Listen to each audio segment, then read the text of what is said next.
Thank you so much for joining this lesson. We're going to discuss mathematics paper 1, just as I promised.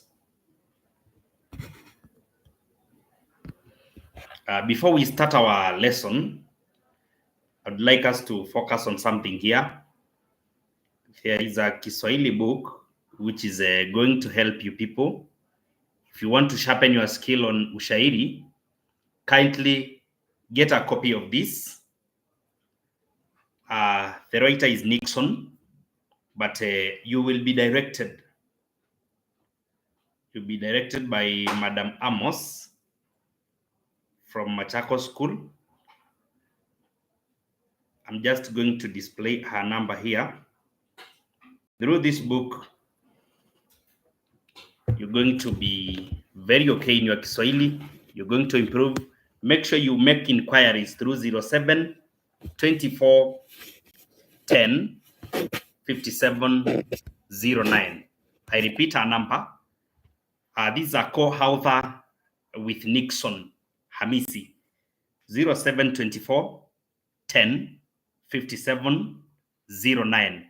The teacher is working at Machakos School, and you are going to improve in your Kiswahili if you cooperate with her.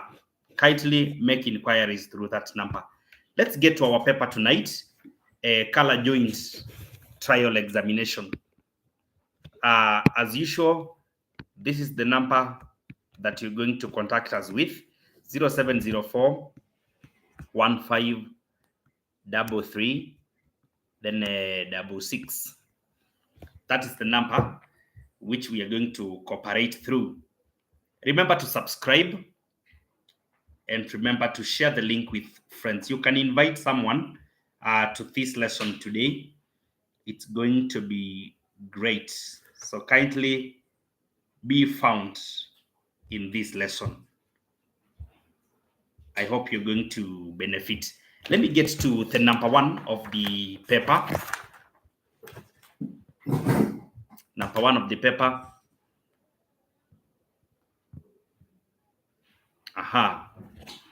The question is saying express 5.13, and you can see an expression there, meaning that it's a recurring decimal as a fraction. That is the first thing. Hence, find the absolute value of 5.13 recurring minus 6 and 2 out of 5.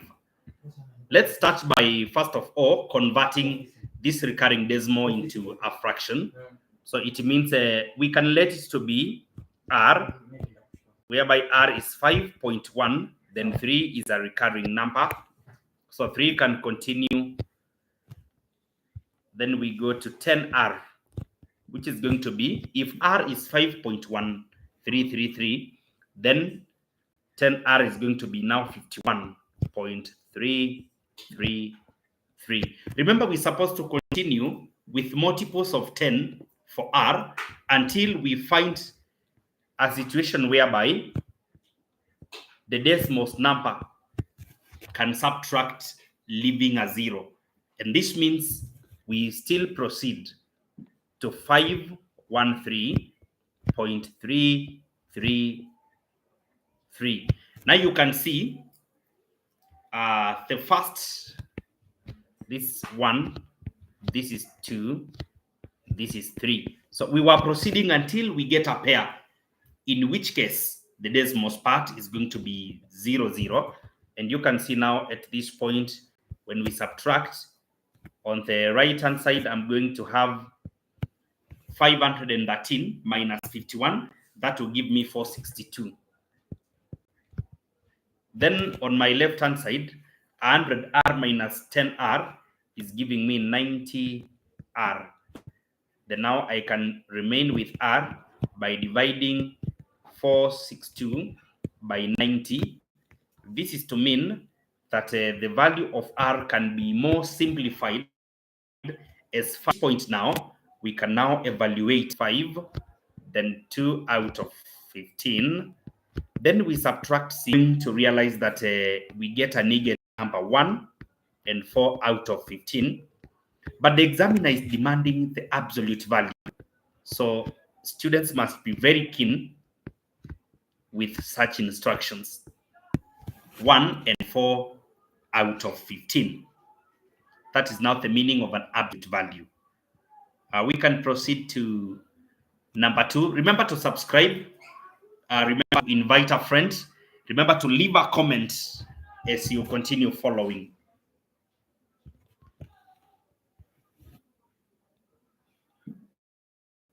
Okay, number 2.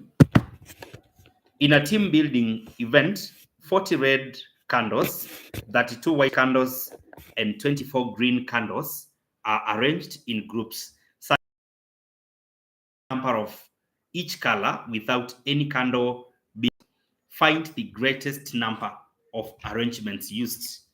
So when we are talking about the greatest number of arrangements, then we are going to arrange a given number of candles. Sorry, we have 40 which are red, 32 which are white, and 24 which are green. Then we expect a number which is a factor of all given numbers. And so it is none other than the GCD of 40, 32. The other number is at 24. So we factorize now to find the GCD. So the first prime factor being 2, which is common, we're going to have 20, 16, 12. Then we also go by 2, 10, 8, 6. We continue by 2, 5, 4, 3. But now at this point, you can see there are no more common factors. And this means that the GCD is going to be 2 power 3, or 2 by 2 by 2, giving us exactly 9 arrangements, or 8 arrangements, that is. 8 arrangements. So the number of arrangements which possibly can be gotten from this number of different types of candles is going to be only 8. Number 3, on simplification. Questions on simplification are common. This will come from either linear equations or even quadratic equations. Students must be aware. Students are supposed to be aware. Thank you so much. Thank you. Thank you so much for following. I can see people are on board. And this is great. This is wonderful. Yeah, let's continue now. Number 3, simplify. X plus 7 divided by x minus 7. Then there is a general minus 5x plus 35 divided by x squared minus 49. Let me begin by factorizing, first of all, the difference of 2 squares on the second term. The second term is at this point, which means that x squared minus 49, being a difference of 2 squares, can be simplified to be x minus 7, x plus 7. That is the simplification of the difference of 2 squares, and we all know that quadratic identity used in simplification of difference of 2 squares. Then after that, we can say that x plus 7 minus x minus 7, then generally we are minusing 5x plus 35 divided by, instead of x squared minus 49, we have already simplified that difference of 2 squares to be x minus 7, x plus 7. At this point now, we can operate with the LCM at the denominator, whereby we can see in the first term, the factor is also reappearing in the second term, x minus 7. And that means x minus 7 will only appear once since it is in both terms. So this is going to be the LCM for the denominators. So LCM divided by x minus 7 becomes x plus 7. So it will be x plus 7 multiplied by x plus 7. Then minus. When we take the LCM again and we divide by the denominator in the second term, it becomes 1.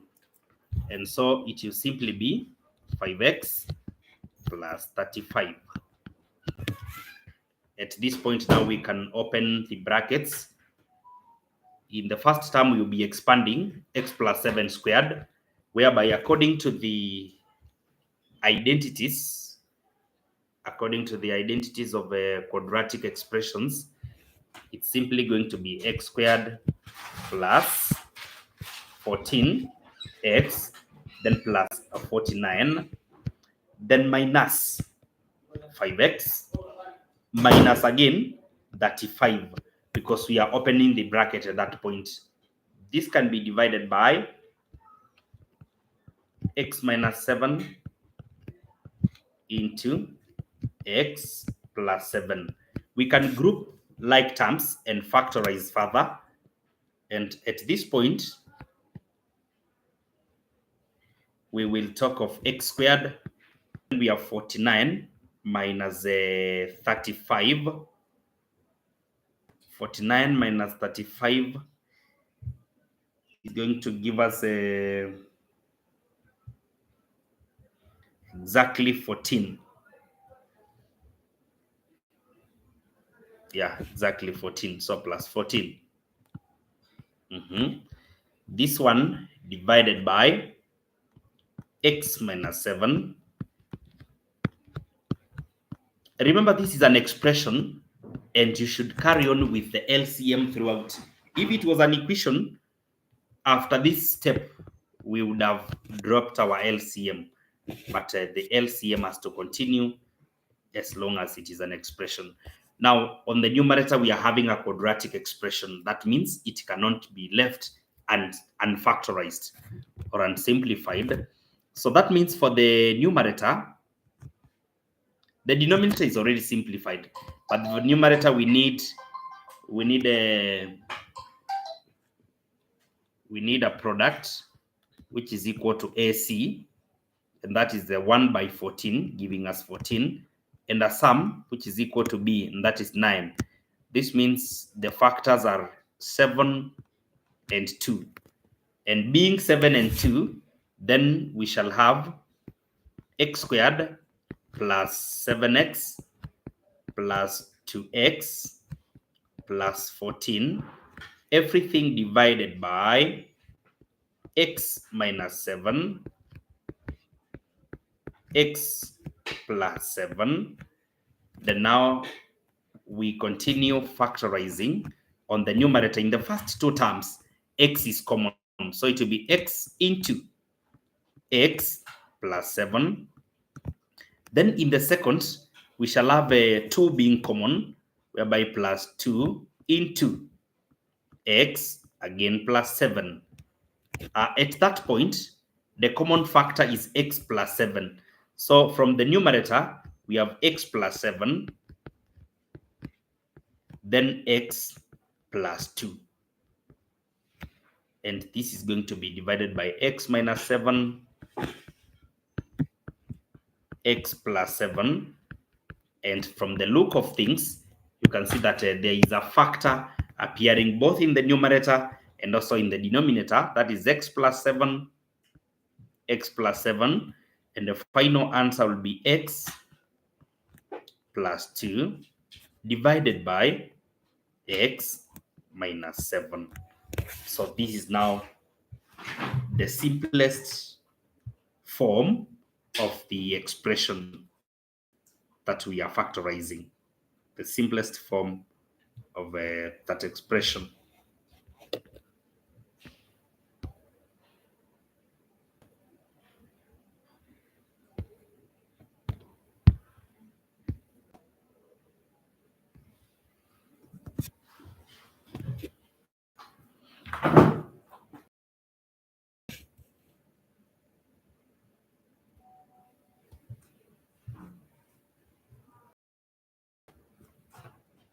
Yeah, so this is the simplest expression. We can now continue.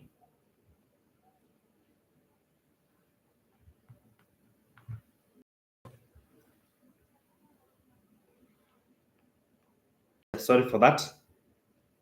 There are people who are saying they could not see the board. I hope they are now sorted and they can see everything.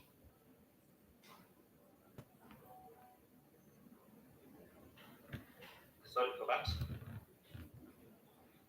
Okay, let's proceed to number 4 now.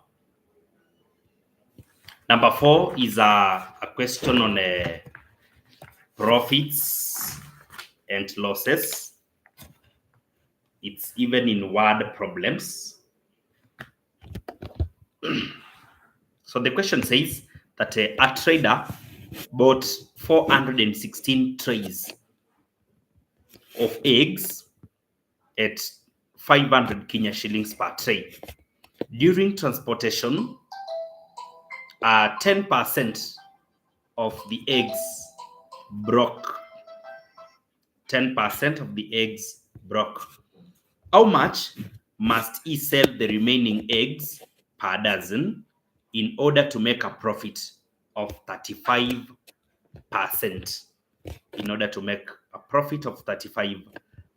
If there's something that we must know at our initial stages, is that this person is having 416 trays, and each tray is being bought at 500.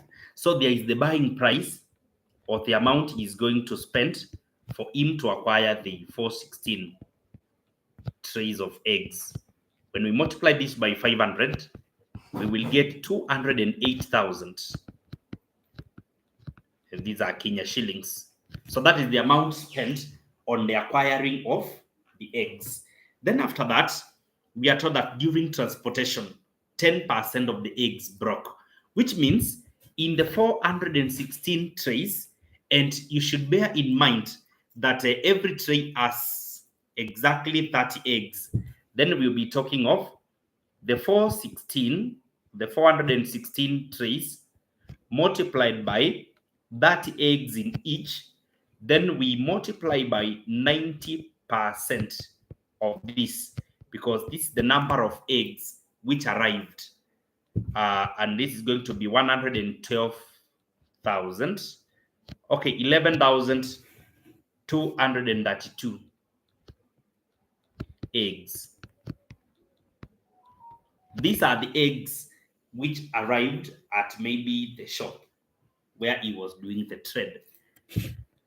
Then now he has to sell these eggs now, to resell these eggs, so that he may make a profit of 35%. To make a profit of 35% means that the selling price, the expected selling price, is going to contain the 35%, which means it's going to be 135% of how he bought.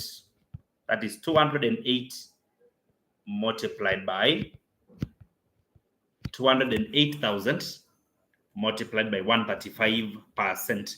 And this is going to give us exactly 280,800 Kenya shillings. So this is the selling price the trader is supposed to obtain from the sale of the eggs. And something else we also supposed to know is that these ones now are supposed to come from the eggs, but the eggs are being sold in dozens. So we can get the number of dozens. Number of dozens.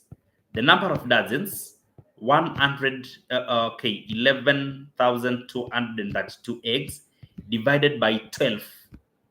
We're going to get exactly 936 dozens.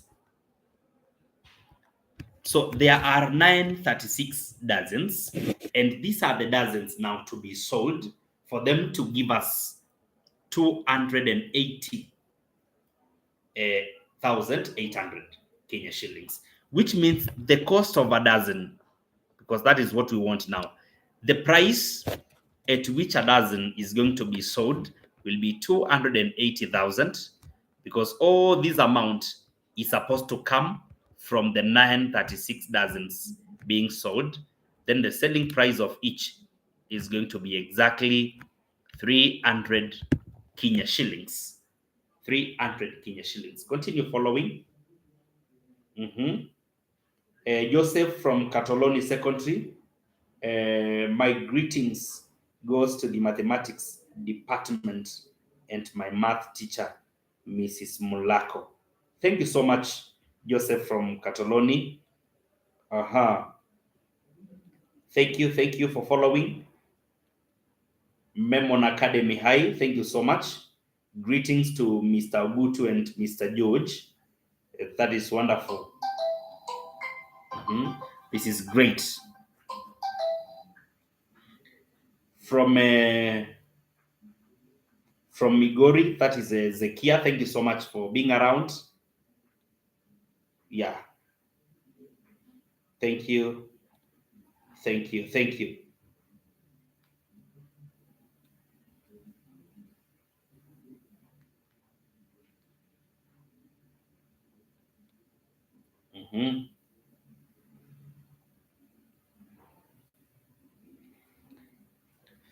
All right. Number 5 for x. So there is an equation here. In number 5, we are told to solve for x. Just for x. Just to solve for x. Remember, the number that you can make inquiries through is exactly 07 04 15 33 66. So this is the number that you're supposed to use for inquiries. In number 5, solve for x. This is a simple index equation, and we're supposed to know that 216 can be put to base 6, because 216 is the equivalence of 6 power 3. And when we put to base 6, now it will be 6 power 3. And remember, there is an existing power of x plus 1. So it will be 3x now plus 3. Then this is equivalent to 217 minus 6, 3x. At this point, we can apply the law of indices, which says that when two numbers are in the same base, their indices are added. And that means because we have an addition of indices, then it means we are having 6 power 3x, then multiplied by 6 power 3. This is being equated to 217 minus 6 and to the power of 3x. This means that 6 power 3 is equivalent to 216. So we will have 216 multiplied by 6 power 3x equals to 217 minus 6 power 3x. At this point now, we can let 6 power 3x to be a certain unknown, say even t. If let to be t, then we'll say 216t is equivalent to 217 minus t. So 217t, when we group like terms together, is equal to 217, and consequently, t shall be equivalent to 1. So the value of t is 1. When t is equivalent to 1, then we can all agree that because we had let 6 power 3x to be t, then now we've gotten our value of 6 power 3x to be t, and t is 1. At this point now, we can apply again a law of indices, which says that when we have any number raised to 0, we usually get 1. So this is called the zero index.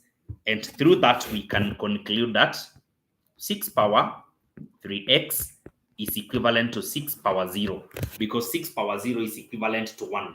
So we are expressing 1 as index with respect to the 0 index. At this point now, because the bases have been equated, then we can all conclude that the powers are also equal, and x should be concluded to be exactly a 0. So that is the value of x.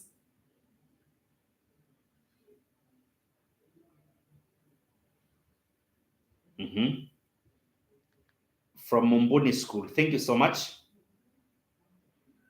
Thank you. Thank you.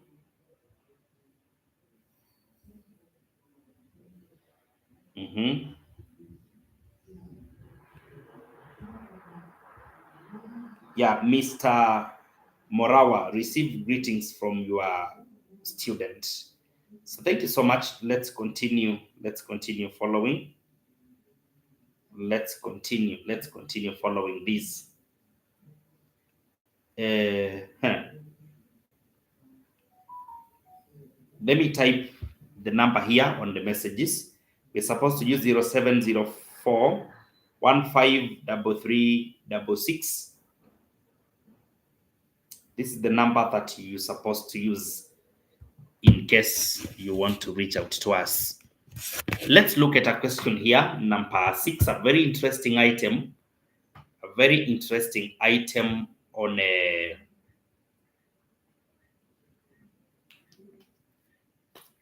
very interesting on enlargements. That is similarities and enlargements. Number 6 now. Point M, -4, -1, -1, -2 are mapped onto M prime -4, 5 and N prime 8, 1 by an enlargement. The scale factor of enlargement and the center of the enlargement. Center and scale factor of the enlargement. We can take Mn to be the image, or to be the object, sorry. Then the image is going to be M prime, N prime. So we can say the length of Mn is being mapped to the length M prime, N prime. And there is a factor to relate that. So we can say in case we take vector M, N, and we multiply it by a certain scalar, we are supposed to get vector M prime, N prime. That is the vector we're supposed to get. Therefore, K multiplied by, for us to get vector Mn, then we need to talk of N, -1, -2, minus M, -4, -1. This is the same as vector Mn. For vector Mn now, we need to talk of N, 8, 1, minus M, -4, 5. At this point now, we can say K is equivalent to, or K multiplied by, the vector is going to be -1 plus 4 because of negative. This is going to be 3. Then -2 minus -1 becomes -2 plus 1, giving it a -1. This is equivalent to, the other vector is going to be 8 minus -4 becomes 8 plus 4 are 12. Then on the other side, 1 minus 5 becomes a -4. So now using the x component, we can say 3k equals to 12. The value of k is 4. Again, -k, using now the y components, -k equals to -4, and the value of k is approved or affirmed to be 4. Being 4, it's our scale factor for the enlargement. So we have 4 as our scale factor of the enlargement. Now we can calculate what we call the center of enlargement. There are very many methods. There are very many methods that we can use to obtain the center of enlargement. And allow me narrow down all the methods to just one approach. And I'm going to illustrate exactly what we call an enlargement, more so when a scale factor is positive. So we're saying this, assuming that this is our center unknown, xy, with a positive scale factor, both m and n are going to be on the same side with their images. So we can say that in case we connect, let me use two lines here, just for a demo, just for a demonstration, we should be able to know that if m is at a point here, m having coordinates -4, -1, then m prime will be on the same side bearing coordinates -4, 5. At the same time, if n is at this point bearing coordinates -1, -2, then n prime, the image of n, is also going to be on the same side of the center bearing coordinate 8, 1. So now it's so clear and evident that if we take a line m prime and another line n prime, those two lines shall meet at the center of the enlargement. They shall meet at the center of the enlargement. And so we can say that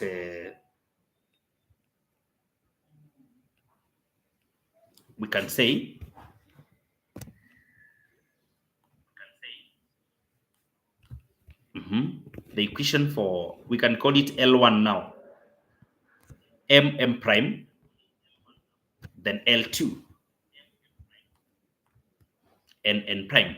So let's get gradient for line 1.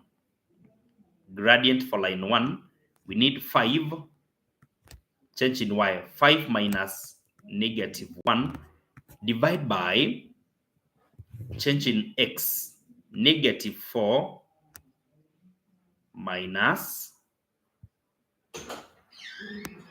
-4.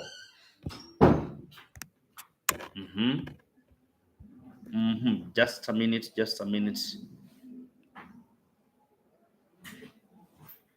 Yeah, there is no change in the x coordinate. So allow me have the gradient remaining as 5 out of 0 units. Remember, we cannot say that the gradient is at infinity at this point, though it's going to be a line along the x-axis. It's an horizontal line. X is not changing, but allow me say that the gradient is 5/0, not at infinity at this point. Let's not divide to give it an infinity. So 5 units, because there is no change. It's from -4 to -4, so there is no change. So now the gradient 5/0 is being expressed as a change in y, which is going to be using a point xy and one of the provided coordinates. Then we'll be having y minus -1 divided by change in x, x minus, I'm using coordinate m, so it will be y minus -1 divided by x minus -4.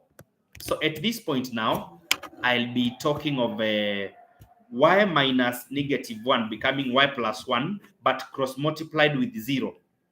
It will just become 0, equals to this is x plus 4. So 5x plus 4, so it will be plus 20. And at this point now we can say the value of x equals to negative. The value of x is -4, because -20 divided by 5 with rule, x is -4. So for the center, x is -4. With x as -4, then we can use the other equation now to get the coordinate of y. We can use the other equation to get the coordinate of y. And we shall say that the gradient for line 2, gradient 2 is going to be, gradient 2 shall be, we take change in y, 1 minus negative 2 divided by change in x, 8 minus negative 1. So this is exactly going to be positive 3 because it's 1 minus negative 2 divided by change in y, change in x. 8 minus negative 1 becomes positive, and this will be a third when simplified. So a third, to express now the gradient in form of an equation, a third equals to y minus, using coordinate n, minus negative 2 becomes positive 2. Divide by change in x. So x minus negative 1 will be x plus 1. With a cross multiplication, it's going to be 3 plus 6 being equal to 8 simultaneously. We just want to solve simultaneously. So 3y is equivalent to, instead of x, negative 4 plus 1, then now minus 6, because 6 is taken to the right hand side to be negative. So we will have 3y equals to negative 4 plus 1 becomes negative 3 to be negative 3. So the center where the two lines are meeting is negative 4, negative 3. That is the coordinates of the center of the enlargement for this particular transformation. For that particular transformation. Thank you so much. Let's continue. Kaplong boys. Kaplong boys. Wow. Thank you so much. Teacher Miles. Kaplong boys. This is great. Thank you so much, teacher. Continue following. I hope you are going to get something together with the other colleagues. Thank you so much, colleagues, from wherever you are following from. I request you refer your learners to our platform. Learners from all the places in Kenya, you are highly invited. For any queries, please use 07 04 15 33 66. So this is going to be our line for any issues arise. That is the line that you're supposed to use. Let's look at number 7. Looking at number 7, a train moving at 95 kilometers per hour on a parallel track to a road is 18 meters behind a bus. 18 meters behind the bus, 12 meters long, moving in the same direction at 80 kilometers per hour. It's behind a bus. Remember that? Behind a bus. If the train takes 43.2 seconds to completely overtake the bus, determine the length of the train in meters. Determine the length of the train in meters. Let me put this information in a simple diagram that we may understand. So we have a train which is moving. We don't know its length. So there is a train here moving. This is the train. Then the train is some distance behind a bus, and that is 18 meters. So there is 18 meters behind a bus. 18 meters behind a bus, such that now when we reach at the bus now, we will say that the bus is 12 meters long. 12 meters long. This is the bus. The train is having a distance unknown x. A distance which is unknown, and we call it x. Now the question is here. We are determining the length of the train, and we are given the time it takes to completely overtake the bus. So for the train to overtake the bus, it has to cover 18 meters. because that is the distance between the two vehicles. It also has to cover the 12 meters distance of the bus, but after it has covered 12, it will be exactly at the same position. Actually, the aids will be at the same position with that of the bus. And so we shall say that the train has also to cover a distance equal to its own length for it to completely